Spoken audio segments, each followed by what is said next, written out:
Bonsoir à tous, voici les titres.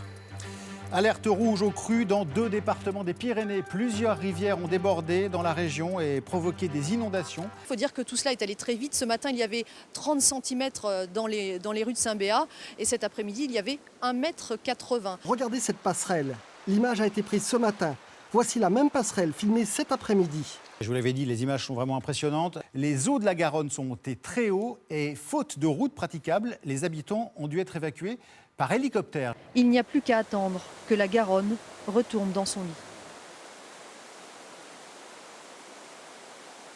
Il a fallu faire preuve de solidarité et de réactivité et j'ai décidé en tant que directeur général de l'Agence de l'eau de mobiliser 10 millions d'euros avec l'accord de mon conseil d'administration pour pouvoir intervenir très rapidement auprès des populations touchées par ces crues au sud du bassin Adour-Garonne. Un élément important et essentiel, je dirais, c'est aussi une clause de subsidiarité. Pour moi, il était important que l'agence intervienne en complément des autres services de l'État et collectivités locales pour une meilleure efficacité du dispositif d'ensemble. Et je pense que les personnes touchées par ces crues attendent ce type de réponse. Alors les dégâts sont, on va dire, multiples, puisqu'ils concernent essentiellement les berges, murs de soutènement, la voirie qui a souffert, les réseaux d'assainissement, les réseaux d'électricité qui ont été arrachés par endroits. On a compris que nous étions dans une situation de catastrophe et car l'eau passait par-dessus les ponts, puis après les ponts ont disparu, certains réseaux ont été emportés, des parties de route. La constatation finalement qui a été faite par rapport à la quantité de bois flottant enregistré, 6000 m3 de bois, d'immondices entremêlés, provoquant des embâcles colossaux. Et donc cela, il fallait le traiter en urgence. La station d'épuration, comme vous pouvez le constater, elle est hors d'usage, elle est complètement démolie. Donc impossible à remettre en état dans la mesure où elle est trop proche du ruisseau. Il y a l'étude hydraulique qui nous a bien fait comprendre qu'il ne serait plus pertinent de remettre une installation aussi proche de l'eau. Et à partir de là, une réflexion s'est entamée au niveau du canton afin de réaliser un réseau de transfert jusqu'à la station d'épuration de Lucin-Sauveur. Et ça s'inscrit dans une bonne opération d'intercommunalité, puisqu'aujourd'hui quand même, je crois que l'heure est venue de mutualiser le plus possible nos équipements. Nous espérons avoir des aides de l'État et de l'Agence de l'eau, 70% normalement de l'Agence de l'eau, et l'État devrait faire le complément.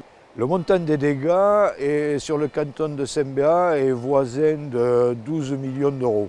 Et comme ces travaux sont cofinancés par l'État, la région, le département et l'agence de bassin, il est probable qu'en moyenne, nous approchions les 90% de prise en charge. En octobre 2013, nous avions déjà préinstruit une centaine de dossiers qui représentent plus de 95% de l'enveloppe que nous avons allouée à cet événement qui est de 10 millions d'euros. Et l'agence ne va pas s'arrêter là, elle va également essayer de partager avec tous les gens qui ont été sinistrés par cette inondation des éléments aussi de constat pour éviter qu'à l'avenir de tels dégâts ne se reproduisent. Faut-il vraiment reconstruire les installations les plus endommagées à l'endroit où elles ont été autant détruites? Donc il y a toute une réflexion sur la planification de l'espace que l'Agence de l'eau sera en mesure d'éclairer par des diagnostics post-crue, par des études et par un partage avec les élus.